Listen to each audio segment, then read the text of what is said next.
You're listening to the No Bullshit Vegan Podcast, episode 185. Listen in as I chat with two awesome listeners about strength training and vegan nutrition. Welcome to the No Bullshit Vegan Podcast. Myth-busting and evidence-based advice to help you kick butt with your health and fitness on a vegan diet. Here's your host, Karina Inkster. Hey, welcome to the show. I'm Karina, your go-to no BS vegan fitness and nutrition coach. Thanks so much for joining me today. About once a year, I open up my schedule to between 20 and 30 awesome folks on my email list. Each person gets a free 20-minute strategy session where they can chat about whatever they'd like.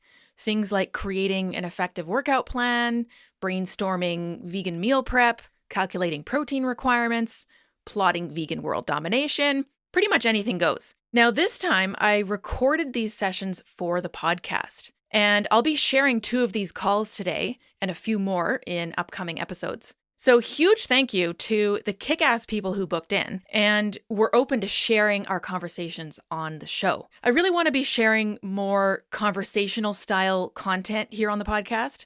Plus, I thought it might be fun for you to get an insider glimpse into what fitness and nutrition coaching is like. And the topics we cover, I'm sure, are going to be super useful for a lot of our listeners.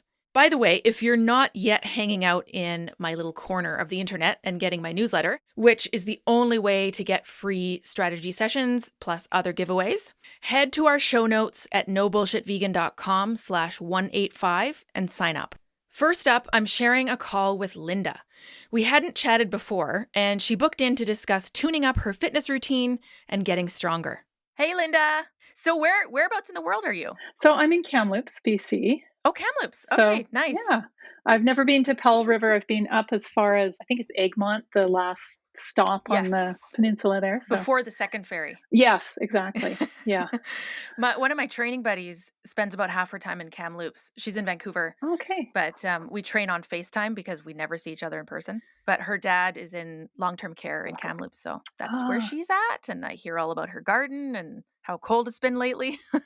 Yeah, we're definitely moving into winter. We had a very, very nice, gentle end of summer and fall, and now it's winter, but we desperately need the snow and the moisture over here, so yeah, it's all good. Yeah, I hear you. Yeah.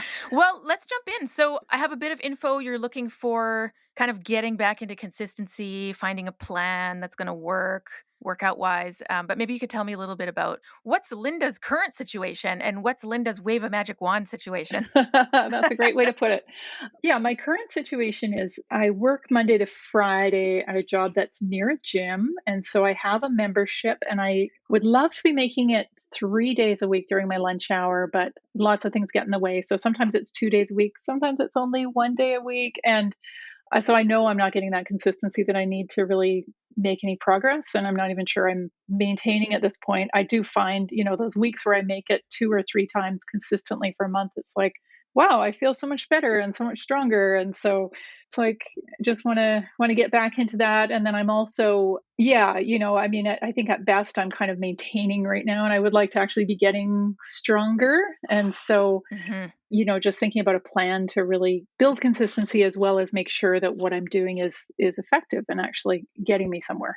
Yeah. So you're not starting from square one here. You already have a gym membership. You're already going. Yeah. Some level of strength training experience. It seems more like, well, let's make it consistent, right? So it's cumulative. It's like compound interest of results, basically. Yes. And B, is the time that you're spending there the most bang for your buck, basically? Like, are you doing the things that will achieve more strength, different body composition, if that's something you're working on? Yeah, for sure. Can you tell me a little bit about those goals? Like, you're going to the gym in the interest of what? Yeah, great question. At this point, I'm turning 62 in a few weeks. And so I'm really thinking about that future state, because when I look around at, the people in their 70s and 80s, there's quite a range in terms of mobility and stuff. So I want to be on the more mobile, stronger end.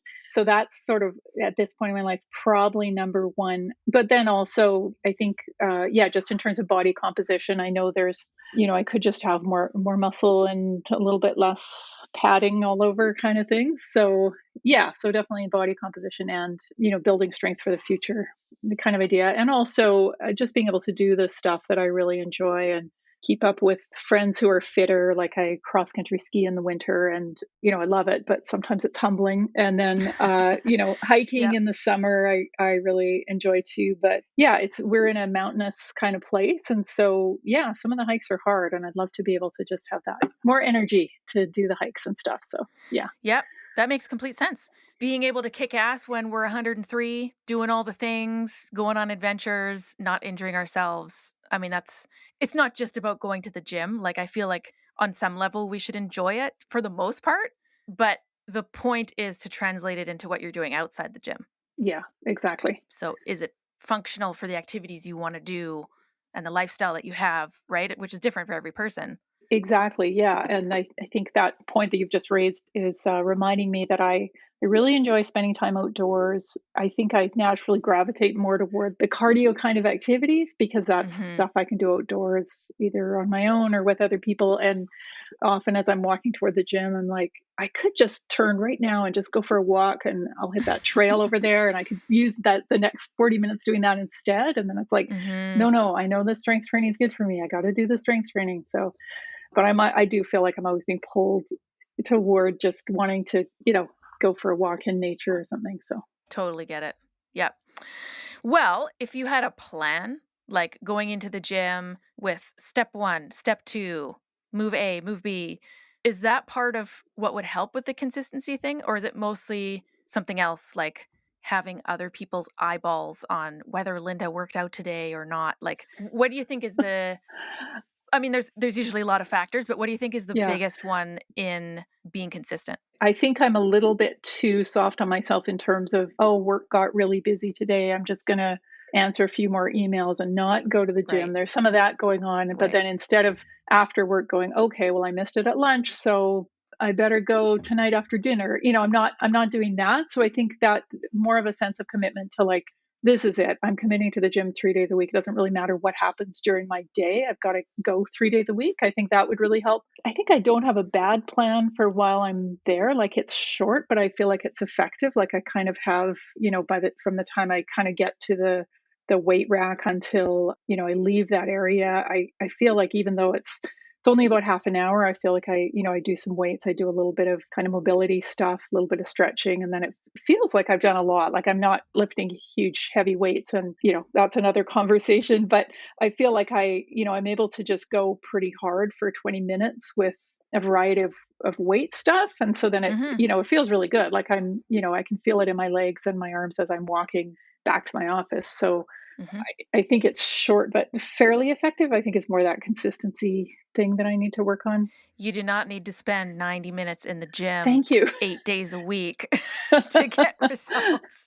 If you have a plan and you're not messing around, 20 minutes is perfect. Okay. 3 days a week, 20 minutes is awesome, especially if you've already warmed up. Like if you're walking there, that's perfect. Yeah. Okay. But I think part of it is, okay, so what are you going to do with those 20 minutes? Do we have the 6 fundamental training movement patterns covered? Squat, hip hinge, lunge, upper body pull, upper body push, and a carry.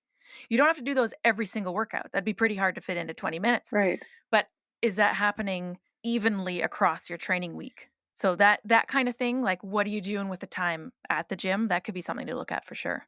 Yeah, definitely. And I actually was browsing on your site and I saw that you had I think it was like band workout for seniors or something. I thought interesting. I should Mhm. I should get that ebook because yeah, I have a bunch of bands at home and I'm not very disciplined. I have some weights and bands at home and I'm just not very disciplined about carving out the time at home to do it. It's this weird thing where home is convenient, Hmm. but for a lot of people, it's harder to do because there's way more distractions. Like the only reason you're going to the gym is to work out, Yeah, right? exactly. But at home, Exactly. you're like, now I'll just get a snack or I'll answer some emails or whatever. There's so many other things that go on in that environment. It's harder to concentrate. It's harder to be consistent, but it's Yes. convenient. So it does Yes. have that working for it.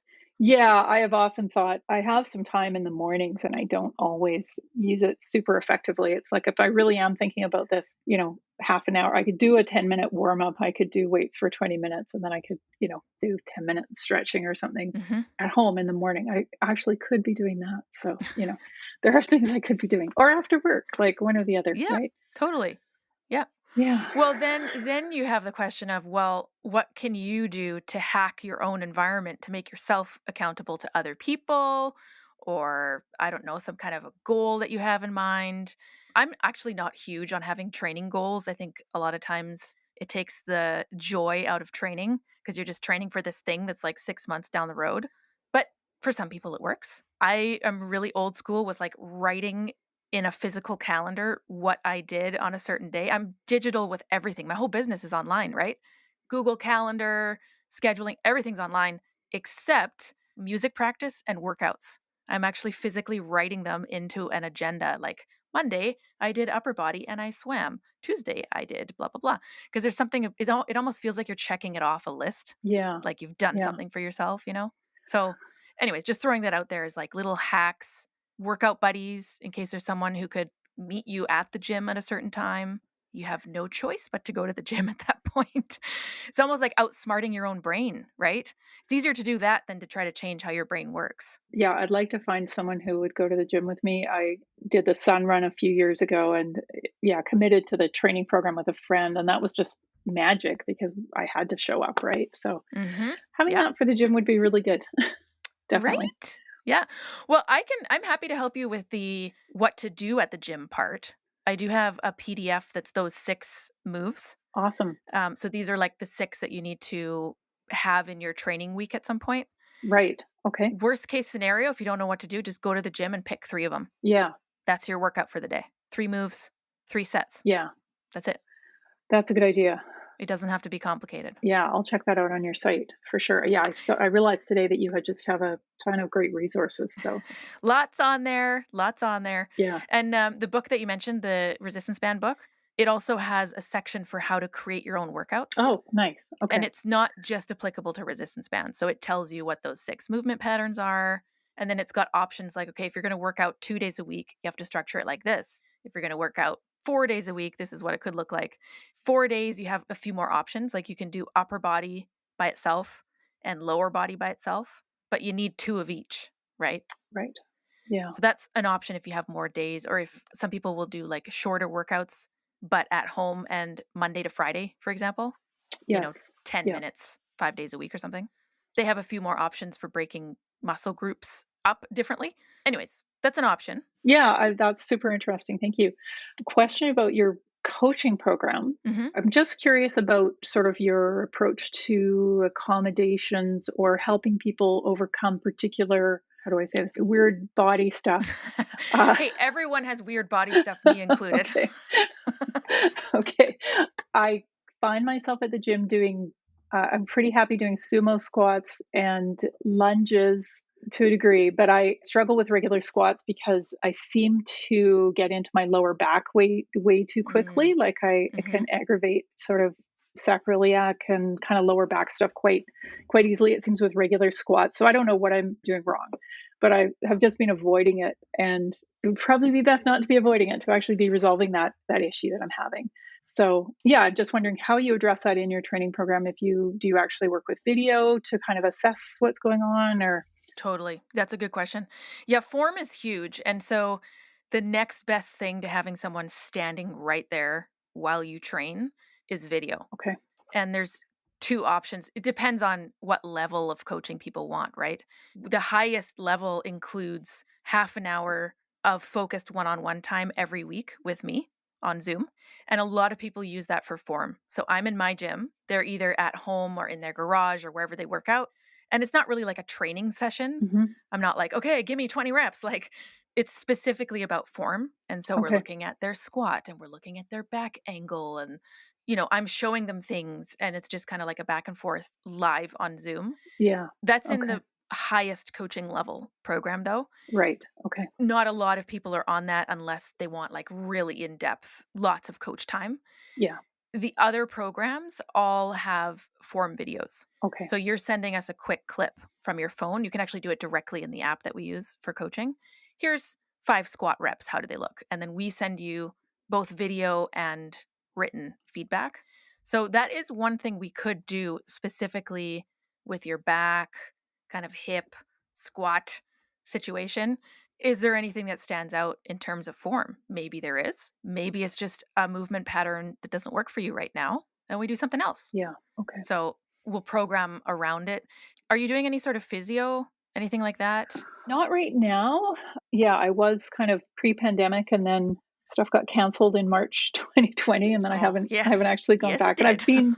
I've been feeling good. I've just been kind of working around that squat, and yeah, I've sort of been looking at a bunch of stuff about what the problem is, and it could be a number of different things. So, Well, I just mentioned the physio because a lot of times we're communicating with our clients' physical therapists. oh, okay. I mean, they're obviously communicating with their clients too, but they're Yeah. directly giving us insight into what strength training moves should they do more of, what should they be avoiding right now, what's the cause of the issue, anything that relates to our training. So just throwing that out there, Yeah, that's interesting. that happens quite often. Yeah, okay, that's a good. So if you do go, Yeah. even if it's just for one session, just to kind of see like, hey, does this person have any insight on what's going on or movement compensations or whatever? We can take that into account for sure. Yeah, okay. That sounds good. Sweet. Awesome. Okay, so how about I'll send you those 6 moves. Well, they're really movement patterns. Yeah. Okay. I mean, there's like 100 ways to squat. There's 100 ways to deadlift. There's like lots of options for each thing, Yeah. but I feel like it simplifies it. Worst case, go to the gym, pick 3 of those, and then the next time you go, pick 3 different ones. Yeah. There you go. Now you have a workout plan. I You love can how make your own simple that workouts is. now. Yeah, that's awesome. That's really great. Simple approach. Totally. Yeah, we don't need to overcomplicate things. The things you see on social media and like regular media, it's all artificially interesting Mhm. because if we as trainers showed people what our actual training was, no one would care and no one would watch because it's boring. Right. So you see all of this like, Okay. oh my God, the 10 craziest moves you have to do in the gym because it's sensational. People are interested, but it's not actually what we're doing for our training. We're doing a crap load of squats and deadlifts and bench presses Right. over Okay. and over again. Right. But Okay. we also keep it interesting. We vary people's programs every 6 weeks, so it's not actually boring.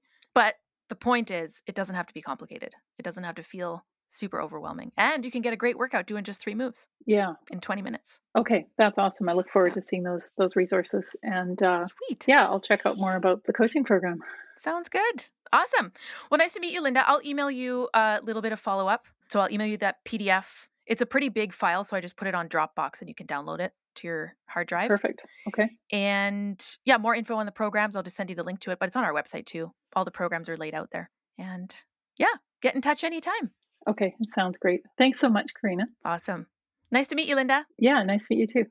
Linda, it was so awesome to meet you and to speak with you. Now I'll share a call with Raghu, with whom I'd connected before, but it had been quite a while, so it was really great to catch up. Raghu wanted to discuss the world of macro ratios and grams and how those relate to calories.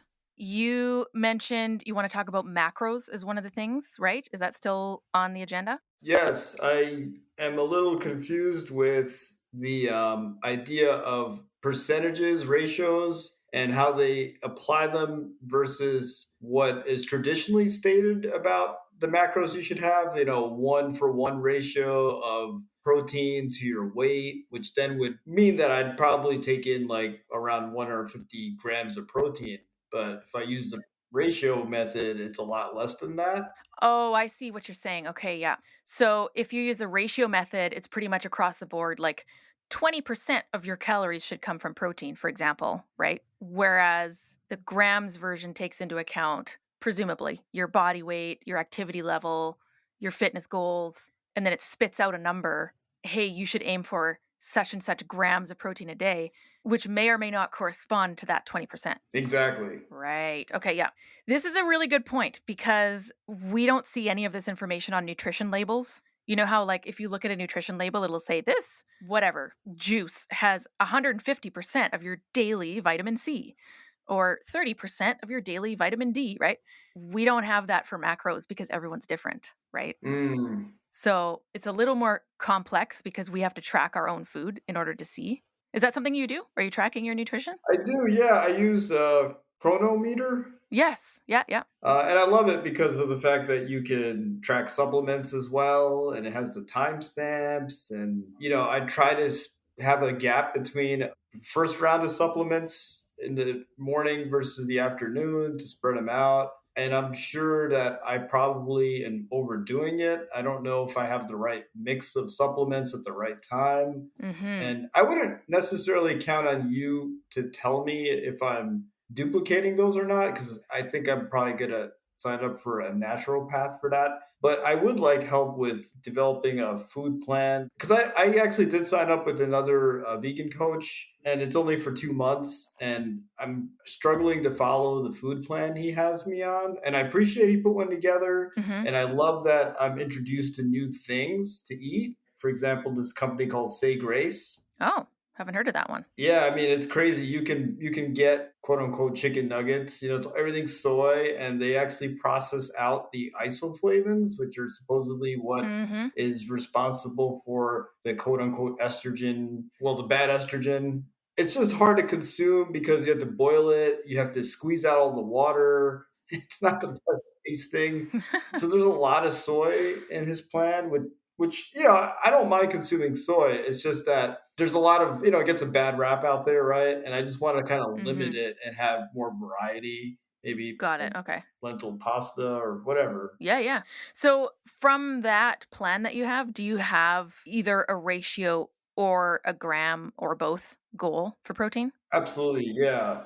He has me on about 1,700 calories, 157 grams of protein, 172 carbs, and 51 grams of fat. Okay, so I just did the math here. So that's 37% of your calories coming from protein, Mhm. which is real fucking high. Okay, so I'm not going to lie. Anything over 20 to 25% of our calories coming from protein as plant-based people is challenging. I'm not saying it's impossible. I'm just saying it takes a lot of work. It takes a lot of focus. Now, is this a calorie deficit? Is that why it's relatively low? Are you in weight loss mode? Yeah, it's to get rid of body fat, particularly around the mid region. Got it. Yeah. So this is the thing, right? When we're in a calorie deficit, I should say, whether we're in a calorie deficit or not, our protein goal remains the same.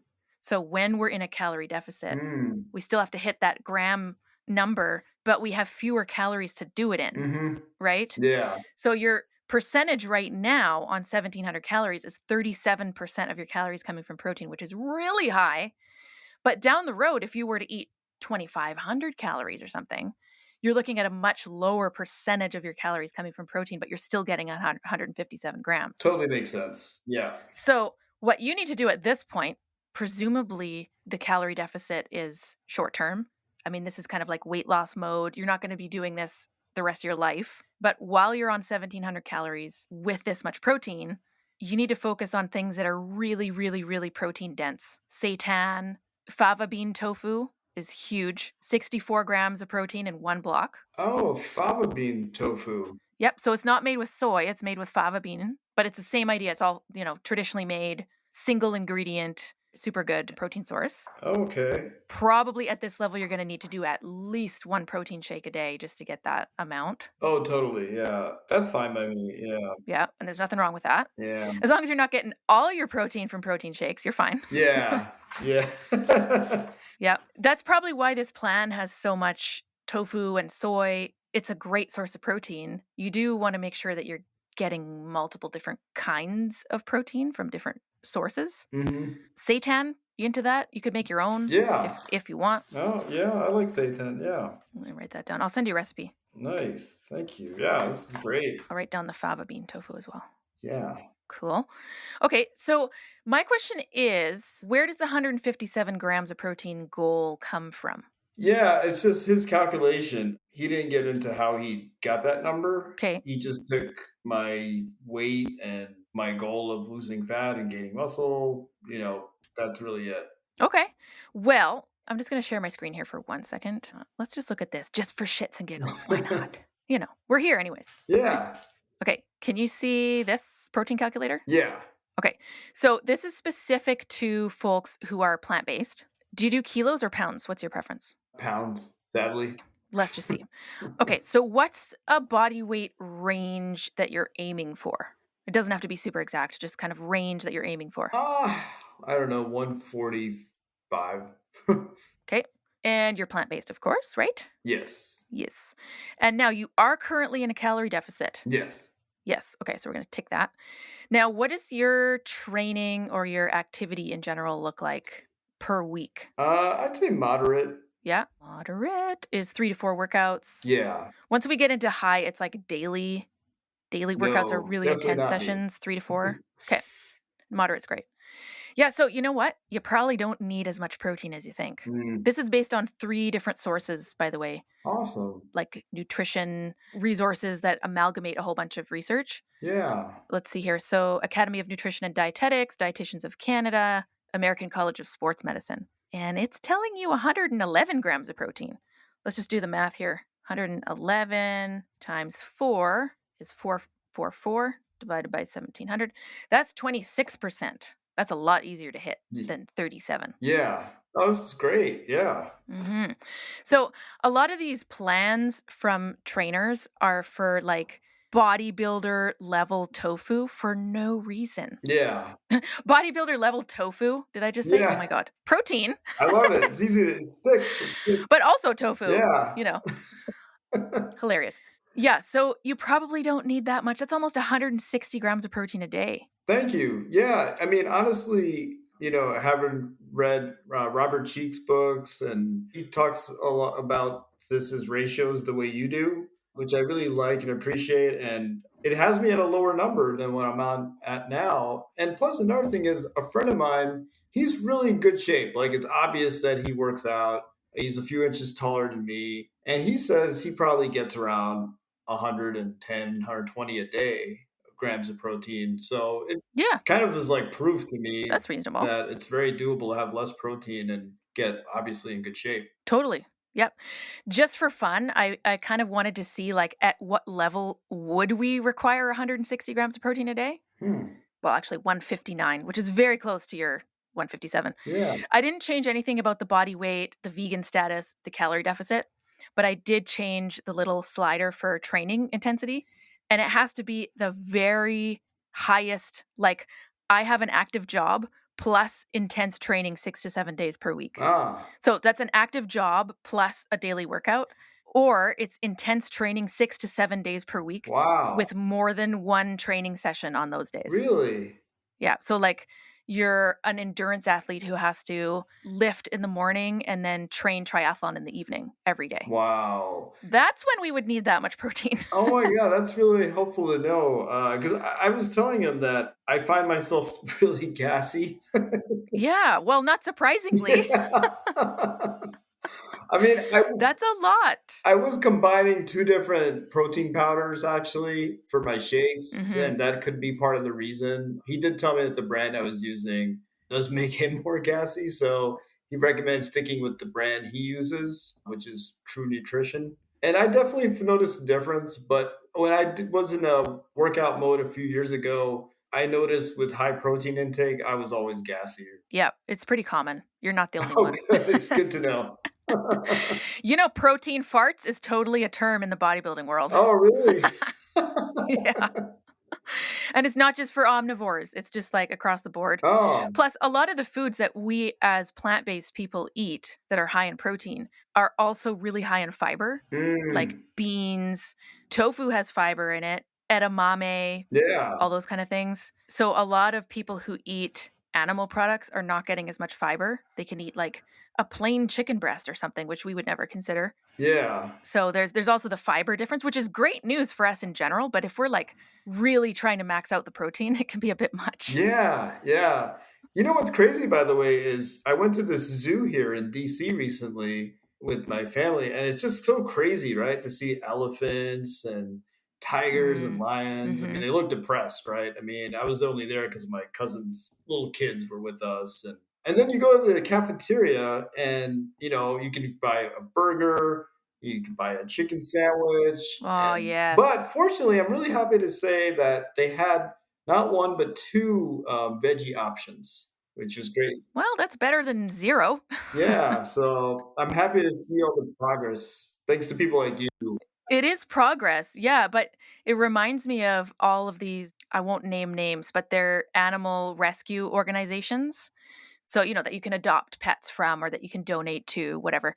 And they always have really huge fundraising gala events at which they're serving meat. Ah, It makes no sense. yeah, I know. That's such a great opportunity to show how good of a vegan meal you can have, right? Totally. I mean, like that restaurant that was Michelin starred in New York City. I would love to go there someday. And how Oh, you yes. heard about that? Is it the one that has 11 in the name? I I think can't remember. so, or like Madison. Oh, yeah, yeah, yeah, yeah. Yeah. Something like that. Didn't they go fully They plant-based? did, yeah, and here in the DC area, this restaurant from New York City has come down called, Planta, which is great because they have, Planta. sushi made out of, like, Ooh. dehydrated watermelon. Oh my goodness. Yeah. That sounds amazing. Planta, that's funny because that's the brand of protein powder I use. Different brand. Oh, no way. But yeah, that's funny. Yeah, That sounds amazing. yeah. Is your area generally pretty vegan friendly, like tons of vegan restaurants? I would assume it is. It's decent, yeah, it's pretty good. Yeah, it's gotten better and better. There's a place in DC called Botanical, and they have even, like, cocktails that they make sure are vegan, and Sweet. yeah, it's really good. There's, like, soul food vegan places. Awesome. Yeah. I'm just living vicariously through you right now because I live in a tiny little town and there's no vegan restaurants. Oh, where do you live in Canada? I'm close to Vancouver. Well, close-ish. I'm 2 ferries away from Oh, Vancouver. If you wow. take a plane, it's 20 minutes, but Ah. if you drive, it's 6 hours Oh, because you gotta take 2 that ferries. is wild. Yeah.